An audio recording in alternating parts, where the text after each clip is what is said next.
Craig again, and welcome back to my first idle game course on how to become a professional game developer, create your own game course. This is a little bit different than a lot of my other game courses, where this one is not the game course itself.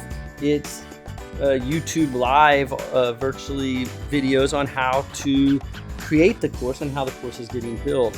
If you like what you see, of course, please click like, please click subscribe, it really helps. But in addition, below I'm going to have a link to my First Class Game Studios courses, and if you decide you want to get this course, I'm going to give it a substantial discount, and I'm also going to include all 12 of my current game course I've created. You can see here on my channel examples from some of them. I have 12 game courses that are full and complete, and I'm going to include all of those for free if you purchase this My First Idle Game course while I'm here on YouTube building this. And so there's a chance this video is going to age and you'll be past that point in time, but if you're here now watching this here, jump over and check. I'll probably always have a deal running, and pick this up on the cheap while it's still in development if you can. And so I'm going to begin here. I told you it comes with a book that I'm going to be continually revising as we build it, and I'm going to use it right here to kind of go through what our goals are for this second section. So let's begin first by just quickly looking at what we got in terms of gameplay so far. So gameplay so far is ridiculously simple, but you click on an enemy hero and the gold goes up. It's really a pretty simple game at this point. There's not much of a game to it. But it's functional. There's no obvious bugs in it, and now we're ready to add new functionality. And so what we want to do here is we want to upgrade our enemy with a simple hit point system. Again, if you're new to this, you'll want to go back to the introduction, but this game design that we're building now is built on a Clicker Heroes model, so you'll want to download that game and play it if you don't want to just kind of guess what we're building here along the way. But one of the things it does in Clicker Heroes is that you don't just get gold every time you click an enemy. You have to kill them, and they have a certain number of hit points to start with. They start with 10 for the first enemy, and once you've so you have to literally click 10 times to get your first gold. And it's just something to keep in mind with Clicker Heroes, and we're going to implement that system as well. And then we're going to have a way to add the gold to the gold total when the enemy dies. Instead of just clicking them and having the gold go up, we'll only have the gold go up when they die.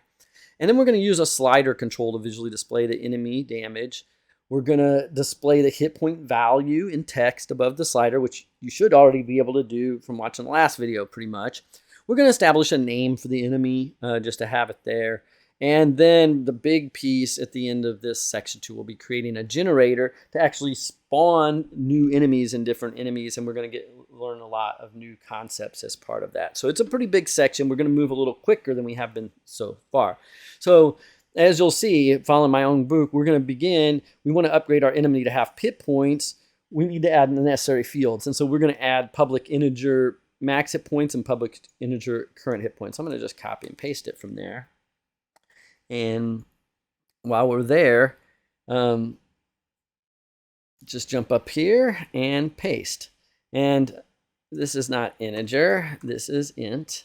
It is an integer, but we use int. And so now we have where we can assign our maximum hit points and what the current hit points are. Now, one little trick that you can do in C# is you can actually define a literal, which is just a value here of the integer of 10, so that unless we change something in the inspector or change something through here in code, like in the start method, for example, we're always going to start out with a max hit points of 10. And now we're going to want a way for the enemy to take damage. And so on enemy click doesn't quite describe that the way we'd like. And I think if I look back over here at our book, we'll see that I have an enemy damaged method I just created here. So I can copy and paste that too. And this enemy damage method, we're just making it stand on its own. And I'm actually going to take off the public here. We don't need it public because this needs to be public because the button needs to find it. Button doesn't need to find this. We're going to call this from our onEnemy click script. And we can do that by just coming here and type in enemy damaged, and you'll see our autocomplete. I can just hit tab, we'll complete it. And so it's going to increment gold here and here. We're going to get rid of the gold piece. You know, that's going to happen. And actually, how about I just take these both and just comment them, because we'll be using them later when the enemy dies. But you'll see here when the enemy's damaged, we're just going to take away their hit points. So pretty simple concept. And then all we have to do now, this looks like we're code refactoring, see video. Yeah, we haven't refactored yet. But we're going to use a control slider to display the enemy damage as it's happening. So see, these current hit points are going down, and we know the max hit points is 10. We can show a slider of these going down as it is. So let's go ahead and jump over and do that really quick. We come up here to our canvas, and we right click, we come to UI, and we come down here, we'll see a slider. And it starts out really teeny tiny, so we're going to want to scroll in a little bit and get it bigger. No use making it small. We'll put it here under them for their health. And so, it'll start out full and go down. There's a few things we're going to have to change in the visual properties of what we're seeing in the slider, get it to work like the way we want. Now, the first thing I want to show you, though, is just kind of how the slider gets its value. You'll see here under the slider component, we go all the way to the bottom, we have this value here. And as I move it, it's just between 0 and 1. Which is really handy for a lot of things, including this, because a lot of times sliders are representing a percentage. And in this case, we're going to have it be the percentage of health left that's left with the enemy. So since we're not controlling this ourselves and picking it up and dragging it, we really don't want this little handle here. Plus, it just looks ugly right now. So I'm going to get rid of that, and you'll see it go away. We also probably just don't want it to be white on white. So let's make this fill part like when it's 100%. So if I click on this, I can see what it looks like at 100%. And that's representing the fill here. Let's go to the fill and open up our image here. And under color, let's choose green. And I can choose green by clicking here and going like this. Another little savvy trick is all our colors are represented, RGB is what the term is, and it's 255 based.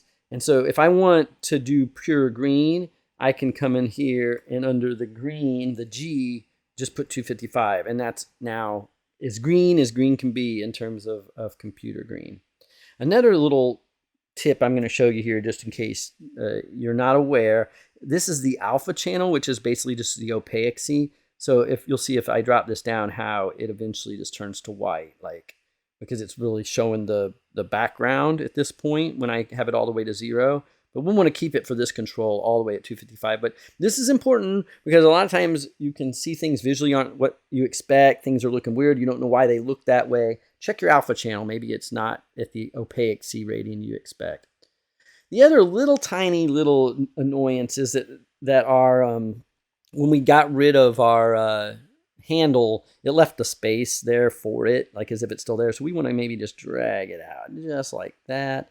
And we'll make our background red. So there we go. So this is as the script is going to tell it to go down, and then they'll die. Script will tell it to go down, and then they'll die. All set up just like we would expect. So now we can come back over to our script and wire up our slider. Just like we wired up the text, we're going to wire the slider up the same way. So we say public slider. We're defining it. Now this time, notice this red thing here. And I told you we're going to be adding usings up in here in the very first lecture. I said, or second, when we did our first script, that we had to have Unity Engine up here. But Unity Engine doesn't give us the slider. And it's saying red here. And notice how it tells us unityengine.ui.slider, and it says multiple choices, Alt Enter. So when I hit Alt Enter, it's giving me two different import types. There's two different things it can be. Well, this is just the plain UI. So we're going to use UI.slider. And notice when I click that, this turns to purple because it's okay now. And it added this using Unity Engine.ui. That's what gives us access to the slider. And I'll just say hit point slider. And again, describing the object type I'm using, what I'm using it for, the same way I did gold text. Now to update this, all we need to do is come down here to hit point slider. And we'll remember what were we changing when we were over in the inspector. You can see all these different things, and they will map to things over in the inspector, a lot of them. The second one on the list here is our important one, and that's value. So we'll say value. And what does the value equal? Well, the value equals, pause the video, think about simple math and percentages. What would be the math equation to get the percentage of hit points left for this enemy? Well, hopefully you paused the video. You probably didn't, but we're going to go ahead and do it. And that's basically just the current hit points. And notice I can just type in QUR. That's all I have to type, and I can hit tab. That's very valuable. You don't want to do that. And then I'll hit this key, which stands for divide, and I can type cur again, or actually I type max because we want to divide by the maximum hit points. And again, I can hit tab or click this, and then just put a semicolon. Now, what's happening here, if we mouse over, it'll tell us possible loss of fraction, which is very true. Because we're having integers here for our hit points. Our hit points are integers, but we're dividing. It's not going to return back a percentage. It can only return back whole numbers because these are both ints. But there's a little simple trick, and it's almost like the trick with the gold text, where we were able to put the string here in quotes, and then it knew to automatically translate gold into a string. It's going to do the same thing here, but this time we're going to use the word float. And I mentioned in the second video that floats are numbers with decimal places, are fractions. So this can return back when it's 10 of 10. Here, it's going to return back a value of 1. When it's 9 of 10, it's going to return a 0.9. When it's 8 of 10, it'll return a 0.8, 0.7, 0.6, 0.5, 0.4, 0.3, 0.2, 0.1 until it gets to 0. And we have nothing to keep it from going below 0 here, just we know that. But let's see it work. Now, what would happen if I just ran this right now? It would error. Why would it error? It would error because we've defined the slider in our script. I'm not going to go back there and show it. You know it's there. You can visualize it. And then in our enemy damage method, we're doing that calculation and that division, and we're actually referencing that value. So if we attempted right now to run this, it would give us that same error as we got when we didn't have the text inserted. If you can see how that is. If I go back on enemy, that there's our max hit points that we just added. There's our current hit points that we just added. And now we have our hit point slider that we need to add. And remember, I told you can just click it here and get it, or you could drag it from here. Now, I just remembered when I saw this current hit points that we didn't do what we needed to do to set current hit points. Current hit points is always 0. So before we run this, we need to get current hit points set to the max hit points. So we'll do that when we start. So when the game starts up, we'll say current hit points equals max hit points, like that. I'm using those tabs to type those really fast. Now we'll save it so that when it starts, current hit points will be at 10, because that's what max hit points are at. Every time you click, this on enemy click's going to get called, and it doesn't really do anything but then call enemy damaged. And this is just good basic design patterns. And then finally we have enemy damage gets called, and we take 1 away from hit points, and we update our slider. Again, we're not checking for death yet. So we come back, and you'll notice as we click, they keep going down. Now, if we keep clicking, notice here, the current hit points keeps going down, but the slider can't go below 0, so that's all we got. So that's where we're at, and I think hopefully that was pretty easy for people to follow. I highly recommend going back and starting this course from scratch again and seeing if you can build it up to this point. I mentioned that in the book as a challenge. previously. So let's go back and see how far we've deviated. We changed that. It looks a little about the same. We did our script about the same. And we have our check for enemy death, which I had already created. So let's go here and say void enemy death.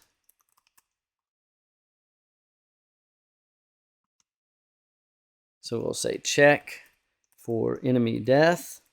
And this is a simple check. We just have to say if, and this is our first if statement. So you're writing your first if statement here, conditional statement. They're enclosed in parentheses. And we just want to say if the current hit points is less than or equal to 0, meaning they have died, then we're going to call another method for that. It's a good idea to break these things up anyway. So we're going to say enemy died. And we'll come down here, and another little IDE trick. It's a little different in Visual Studio Code or Visual Studio if you're using those, but it'll work about the same. As you can right click this call to this method that doesn't exist yet. It knows it doesn't exist. I say show context, and it'll say create method enemy died. And I created it, creates this method for us. It puts this line in here, so if you call it, it's going to throw an error in the console to tell you, hey, you never implemented this method. But we're gonna go ahead and implement it. And when an enemy died, there's things that we would need to do to bring them back. Like what I think what we wanted to do in this case, we'll just keep it simple, is cut this, paste it, and get rid of the comments, so that when the enemy dies, the gold goes up. And we might as well just say current hit points equals max hit points. So that would reset it. And there's still a few things we'll need to do. Okay, so we'll go to our run it. And so now we should see our gold come up when they die. So they die. Not working. Let's go check it out. What happened? So if the current hit points, check for enemy death. I never called the method. So you can see we call enemy damaged. Enemy damage gets called. We damage the enemy. We check to see if they've died by calling the check enemy death. And that's the check here. And then if they do die, then they die.